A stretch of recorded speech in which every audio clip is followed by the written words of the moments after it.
Karena ngelola 14.000 triliun lebih, apa iya bisa punya integritas?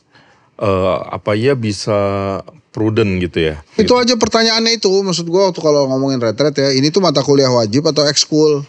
Karena satu, PDI Perjuangan tuh kalau ketemu tantangan, ketemu masalah, itu selalu diselesaikannya dengan kegiatan-kegiatan hukum, bukan politik. Jadi pendekatannya selalu pendekatan hukum. So artinya dengan demikian mereka semua menghormati hukum yang berlaku di Indonesia. Jadi hubungannya bagus-bagus saja. Pak Prabowo yang nyetirin Mayor Teddy, sebelakangnya SBY sama Jokowi. Nah kalau kemarin Bu Mega datang, Bu Mega duduk mana tuh? Pertanyaan bagus tuh. Hah?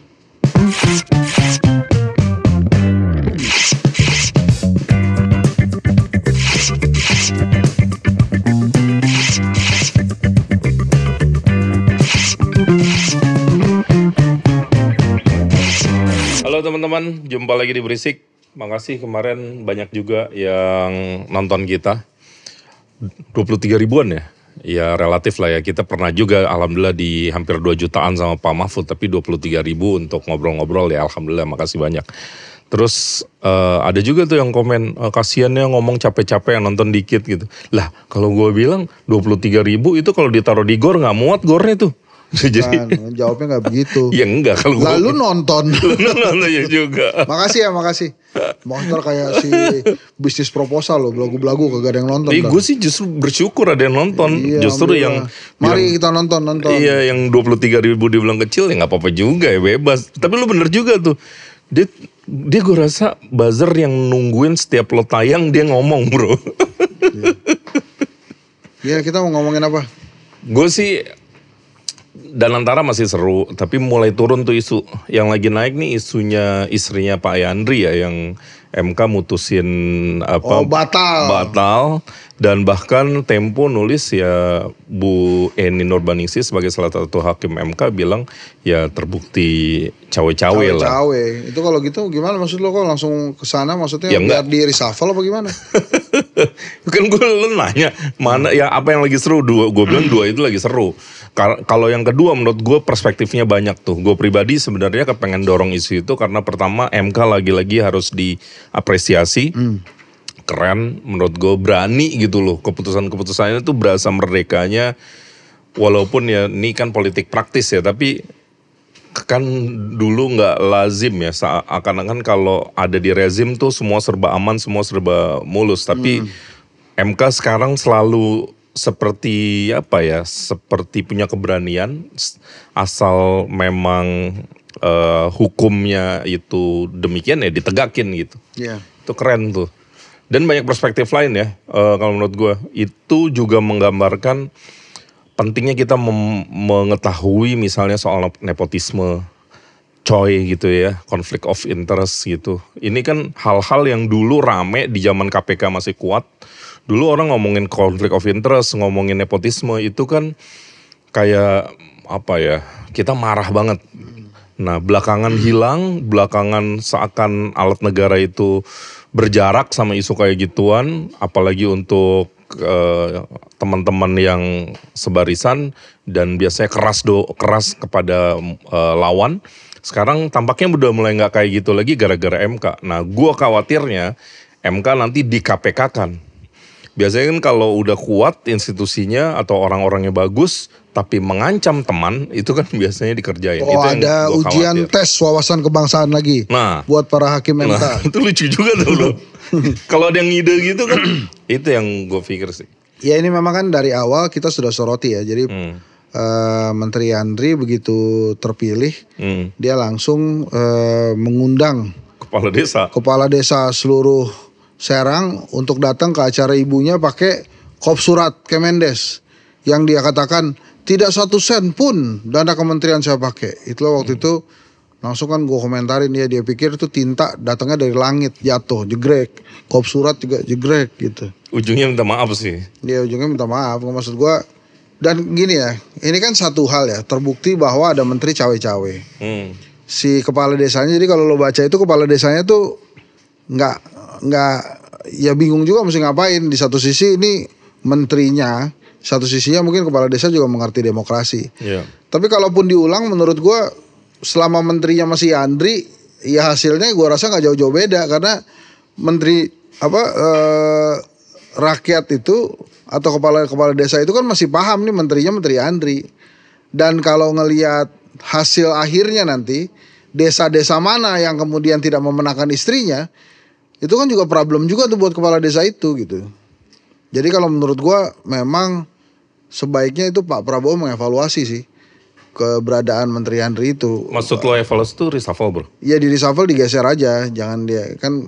Biar nggak terlalu. Biar nggak terlalu ini cawe-cawe kan, ini kan pasti kena nih. Jadi dan itu kan memalukan Prabowo tuh, memalukan kabinet merah putih tuh, ada menterinya yang cawe-cawe, terang-terangan disebut sebagai produk hukum kan, itu keputusan hukum kan. Yeah. Dia cawe-cawe. Jadi menurut gua kalaupun diulang hasilnya pasti mirip-mirip. Kecuali memang Pak Prabowo melakukan penyegaran atau reshuffle terhadap Menteri Yandri. Tapi kalau misalnya enggak ya menurut gue sih hasilnya akan mirip-mirip juga. Walaupun ada secerca harapan juga nih buat demokrasi di Serang. Mungkin akan ada, ini kan lawannya juga orang lama ya, orang politik lama, Andika Hazrumi. Ya kita lihat aja nih kekuatan yang tanpa cawe-cawe lah, istilahnya siapa yang menang. Itu menarik sih memang, di Banten ini kan satu-satunya kalau gua nggak salah yang mengajukan keberatan tuh Andika aja. Airin yang anomali banget lah, kita banyak bahas itu. Yeah. Dari 70% 2 minggu kemudian menerima dengan legowo. Iya, kayak menerima dengan legowo. Kemudian rakyat Banten juga biasa aja gitu. Kalau kita kan ya namanya kita kan aslinya dari Jambi ya bro ya, jadi kan jauh dari Banten gitu kan, jadi emang ya begitulah. Nah kalau soal MK-nya itu sendiri bro, lo ada komentar nggak? Makanya itu mengagetkan sih. Kalau yang lain-lain karena nggak melibatkan menteri, yang di Maluku dan lain-lain itu mungkin hebohnya tidak terlalu ya, tapi begitu ini melibatkan menteri maka menjadi perbincangan. Apalagi memang dari sejarahnya sudah ada kehebohan di awal tuh, konflik kepentingan yang kop surat itu. Jadi orang bilang tuh kan bener kan dia cawe-cawe. Ini sih bikin malu sih, bikin malu Prabowo kalau menurut gua, karena ada menterinya yang ketahuan cawe-cawe. Dan MK harus dilindungi juga terhadap keputusan ini, karena apapun itu kan Yandri part dari kekuasaan. Jadi jangan sampai kemudian juga MK apalagi kemarin katanya ada keluar yang aturan DPR bisa merevisi keputusan. Itu maksud gua, pejabat kan jangan sampai kemudian para hakim-hakim ini kemudian diganti gara-gara memberikan keputusan yang bagus banget buat demokrasi gitu. Walaupun waktu itu kan levelnya tatip, terus diramein sama netizen, akhirnya berubah lagi gitu. Tapi gejala kepengen ngerjain dalam tanda petik tuh ada juga gitu kan. Apalagi makin terusik nih, MK makin berani gitu. Dan kerennya Prabowo kan dia nggak pengen gaduh ya. Yeah. Nah ini apa yang dilakukan atau keputusan MK ini sih menurut gue bikin gaduh juga gitu. Nah balik lagi ke MK tadi ya. Nah ini kan kita lihat MK kan memberikan waktu 60 hari ya dari keputusan itu. Berarti kelihatannya setelah puasa nih, bahkan setelah Lebaran. Nah serunya adalah ada desas-desus politik yang menyatakan reshuffle itu kemungkinan akan dilakukan lagi setelah Lebaran bro. Ada tuh ya? Ada desas-desusnya begitu. Mas Agil tadi bisikin, Mas Agil kan sekarang orang dalam. Nah, kemarin dia hampir aja jadi salah satu direktur di Danantara. Cuma gara-gara nggak dikenal aja makanya terus nggak jadi. Tapi menurut gue ini ya, kemarin itu setelah 100 harian tiba-tiba udah reshuffle, itu membongkar batas psikologis ya. Orang kan nggak berpikir secepat itu orang bisa di reshuffle. Tapi Pak Prabowo berani secepat itu, menurut gue jadi dugaan abis Lebaran reshuffle itu sebenarnya boleh-boleh aja ya. Boleh-boleh aja. Bisa-bisa aja gitu. Walaupun katanya Pak Prabowo tuh nyaman banget dengan menteri-menterinya. Tapi ya siapa tahu namanya perpolitikan kan, kondisi dulu-dulu kan kita juga gak menyangka bahwa Satrio Bojonegoro yang akan di reshuffle pertama kali. Tapi dia menolak loh disebut reshuffle, dia bilang dia mengundurkan diri bro. Nah kalau Pak Satrio begitu cepat, karena kan ini ada juga opini ya, Pak Satrio tuh gampang digeser ya karena nggak punya background politik. Nah kalau kayak Pak Yandri nih misalnya pun ada masalah di MK tapi punya background politik, apakah semudah itu menggeser? Makanya mungkin menurut gue itu dia diputer aja, mungkin dia pegang kementerian lain yang nggak ada konflik of interest tadi kalau lo bilang kan. Tapi bisa aja sih dia diperintahkan cuti oleh presiden gitu selama pengambilan suara berlangsung 1 minggu gitu, 1 minggu sebelum, 1 minggu sesudah dia dinonaktifkan gitu, bisa juga gitu.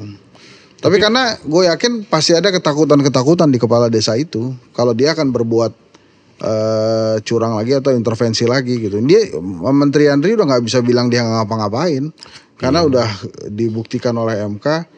Dan ya istilahnya dia udah terbukti cawe-cawe memang. Dan kita kan paternalistik banget bro. Maksudnya? Ya model masyarakat kita itu kan sama pejabat, sama pimpinan tuh hormat banget. Iya. Mungkin istilah pejabat berdem aja dia paham gitu. Oh iya gue harus dukung ya, ini kan istrinya gitu. Iya. Nah hal-hal kayak gini kan ya kita gak boleh mengelak gitu. Emang ada kondisi kayak gitu dan mudah-mudahan Pak Prabowo berani gitu ya untuk mengambil sikap. Dan gue juga berharap Pak Prabowo menjaga MK ya. Kayak kemarin kan beliau ketemu sama hakim-hakim walaupun bukan hakim MK. Cuman itu kan juga dikritik juga ya. Maksudnya relasi antara eksekutif dan yudikatif nggak seperti itu sebenarnya. Harusnya 3 kuasi besar trias politika ini saling menghormati dan check and balances. Bukannya misalnya saling mengintervensi atau hal-hal yang negatif gitu. Makanya kan di demokrasi itu sebetulnya kan dibagi-bagi memang kekuasaan kan. Bukan demokrasi dari tata negara kan. Ada eksekutif, legislatif sama yudikatif. Kekuatan keempatnya yang namanya media. Kekuatan kelimanya netizen sekarang bro. Karena netizen itu ternyata punya kekuatan mengontrol yang luar biasa. Yang terbaru adalah case-nya Sukatani itu yang gue bilang, yang kita bahas sempat kemarin. Sukatani begitu itu viral, si bayar sama polisi diperbolehkan langsung. Bahkan jadi duta. Kalau menurut gue nggak usah, bro. Nggak usah men, karena duta itu kan Sheila on Seven. Iya bener sih. Ini gue pengen ngomong tapi takut. Tapi lo ukur aja ya kalau ini terlalu keras atau berbahaya nggak usah ditayangin ya. Ini cuman analogi atau perumpamaan. Jangan sampai ini kayak orang berhubungan di luar nikah, kemudian dipaksa nikah gitu, bro.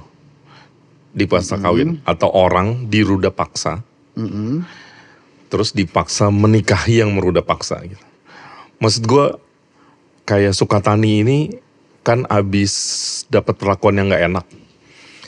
Tapi menurut gue, polisi atau aparat cukup sampai minta maaf aja kepada publik, kepada Sukatani bahwa ini memang berlebihan. Sebenarnya ini ruang demokrasi yang harusnya dihormati, tapi nggak usah harus jadi duta Polri maksud gue. Oh gue setuju tuh, gue setuju. Iya kan. Ini kan si Frans minta mic-nya dideketin, begitu gue deketin kepentok perut, kepentok perut Frans. Jadi nggak apa-apa lah. Tapi ya itu kan salah satu contoh ya. Kalau nggak diviralin nggak akan ketemu keadilan gitu. Bahkan kan ada satu kejanggalan nih. Si Bu Novinya itu, Mbak Novi kan, atau Teh Novi lah, atau Mbak Novi ya. Mbak Novi orang Jawa. Itu kan dipecat karena katanya melanggar etika. Nah pertanyaan gue, itu sekolahan tahu dari mana kalau dia Sukatani band? Kan dia kalau manggung pakai topeng. Begitu kebongkar bro. Nah makanya kan dia bilang bahwa pemecatannya ini terjadi jauh sebelum case Sukatani dan polisi ini. Oh, gitu. Nggak sinkron jadinya. Nggak sinkron. Kalau menurut gua ya ini pasti ada kaitannya gitu.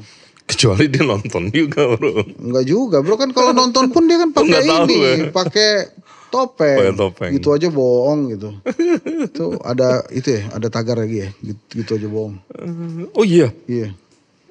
Oh nggak ada loh. Ada bos. Beneran. Ada kan ya? Ada nggak Frans? Oh nggak tahu dia. Dia anak zaman dulu sih. Nah itu satu. Terus ada lagi yang contoh viral kemudian mendapatkan keadilan, anaknya Alfat bro. Alfat TV One. Kan itu anaknya yang dipukul tuh.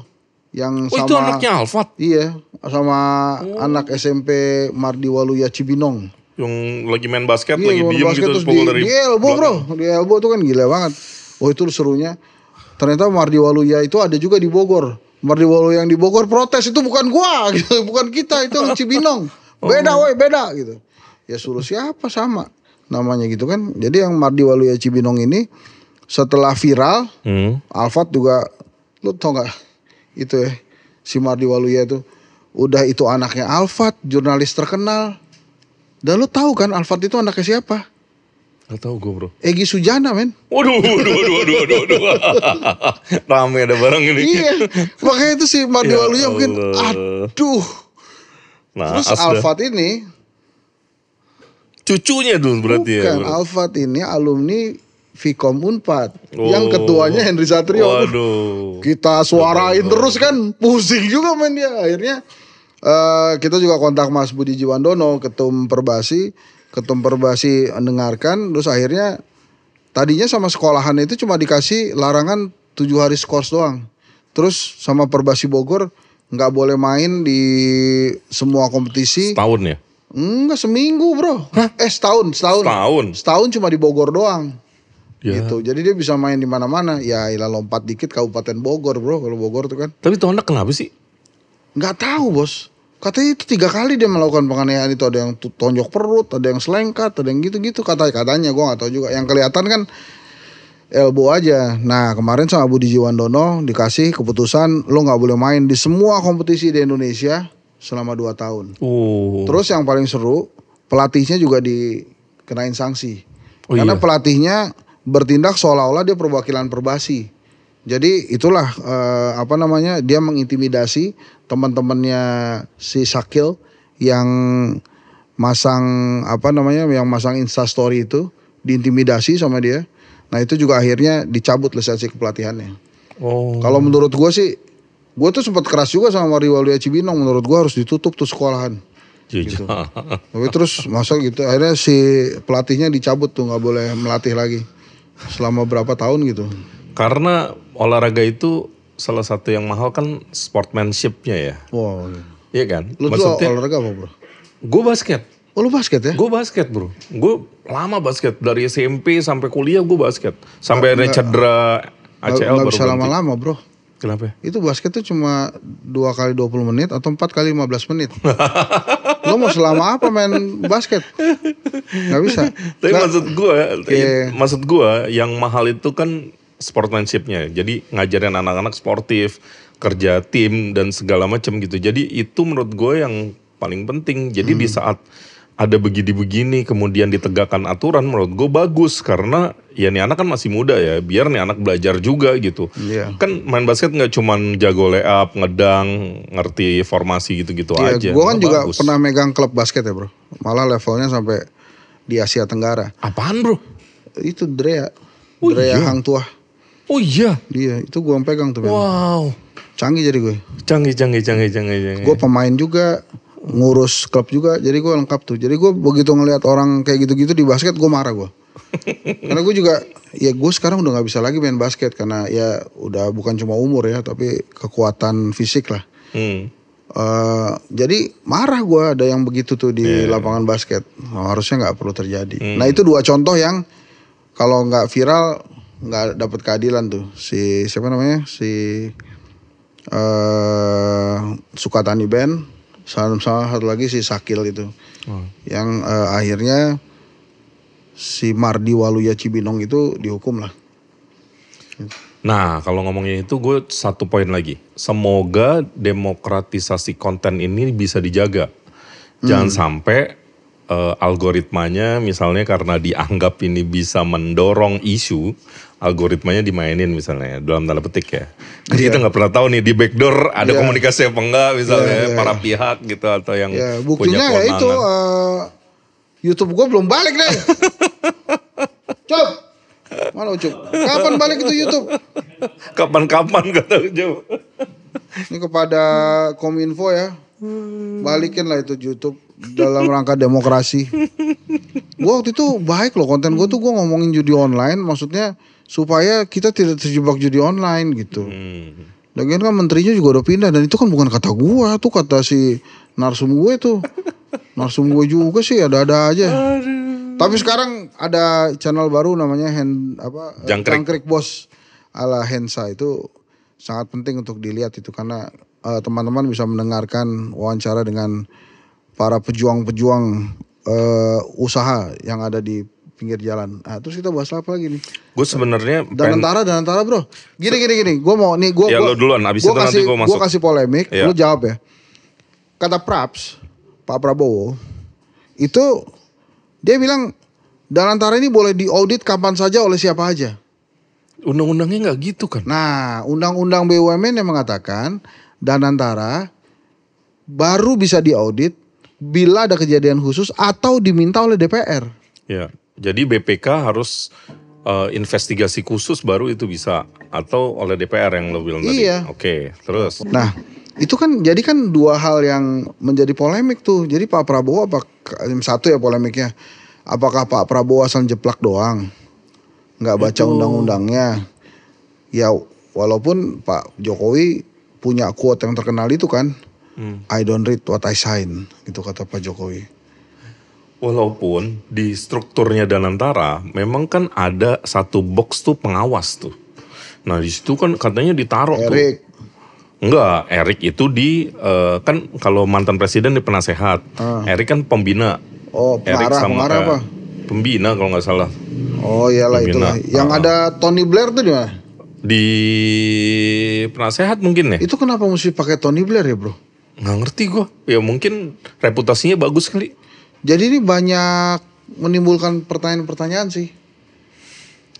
Iya, kalau kemarin yang gue denger juga kalau pertanyaannya ada ekonom tuh bilang strukturnya kegemukan juga. Maksudnya kan struktur tuh paling atas Pak Prabowo, disebutnya Presiden Republik Indonesia, di sayap kanannya ada Dewan Pembina, Dewan Pembina di kanan, mantan presiden di kiri, penasehat. Oh. Jadi ada penasehat, ada pembina, di bawahnya ada yang tadi tuh yang kata BPK apa segala macem. Nah itu dianggap terlalu gemuk, terlalu gede. Gue sih kemarin nge-tweet beberapa X tuh gue upload pendapat gue sih. Kayak misalnya kemarin semua pejabat sumringah padahal ini kan pertaruhan penting buat negara ya. Ya gue ngeri loh itu. Bisa 50-50 tapi banyak orang yang justru nelpon gue terus ngabarin lu mesti positif kan karena ini adalah sebuah lembaga yang memang secara aset besar banget gitu. Jadi Pak Prabowo tuh pengen kita membangun tanpa ada ketergantungan pada asing gitu. Sehingga aset inilah yang dikelola gitu. Jadi Pak Prabowo tuh pengennya begitu. Jadi kan dia ngomong tuh waktu ulang tahun Gerindra, kita nggak pengen ngemis gitu. Tapi karena memang simpang siur ya maka ya jadi kemana-mana, termasuk yang desas-desus akhirnya orang pada narik uang dari bank-bank pemerintah dipindahkan ke bank yang swasta. Satpamnya baik itu. Jadi gitu tuh bro. Nah gue nyambung dari lo, gue kan kemarin posting konten juga bro. Itu kebanyakan yang komen itu justru khawatir soal integritasnya. Karena ngelola 14.000 triliun lebih, apa iya bisa punya integritas? Apa iya bisa prudent gitu ya?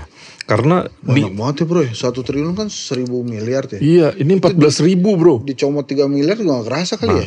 Yang naik hari ini bro, ada juga duduk perkara dugaan korupsi Pertamina rugikan negara 193 triliun. Ini kan korporasi juga nih bro. Iya, ada di dalam Danantara tuh. Oh iya, kan ngeri juga ya. Maksudnya kita tuh belum bisa ngebuktiin bahwa birokrasi kita itu punya resiliency gitu, punya ketahanan untuk nggak korup. Itu ngeri gitu kadang-kadang tuh. Ya wajar orang nggak percaya tuh wajar, emang harus dibuktiin gitu. Jadi maksud lo kita mesti gimana nih terhadap Danantara? Ya kalau gue sih yang pasti tetap dukung, karena toh kita nggak dukung pun udah ketok malu bro. Iya. Udah jalan. Ya mau gimana lagi? Bahasa yang lo di X, ya udah mau gimana lagi ya. Sekarang ya udahlah gitu kan. Berdoa aja. Jadi berdoa aja sama sekarang kita plototin. Kalau ada yang nggak pas ya kritik, kasih saran gitu. Karena kalau ini failed, kan yang failed seluruh bangsa. Seluruh orang yang ada di perahu, bukan yang cuma di Danantara. Kita juga bakal repot tuh kalau 14.000 triliun itu nggak jadi barang gitu kan. Iya. Ngomongin ini pra-peradilan terkait Pak Ganjar Pranowo. Jawaban KPK dianggap dibacakan, pra-peradilan terkait Ganjar Pranowo lanjut.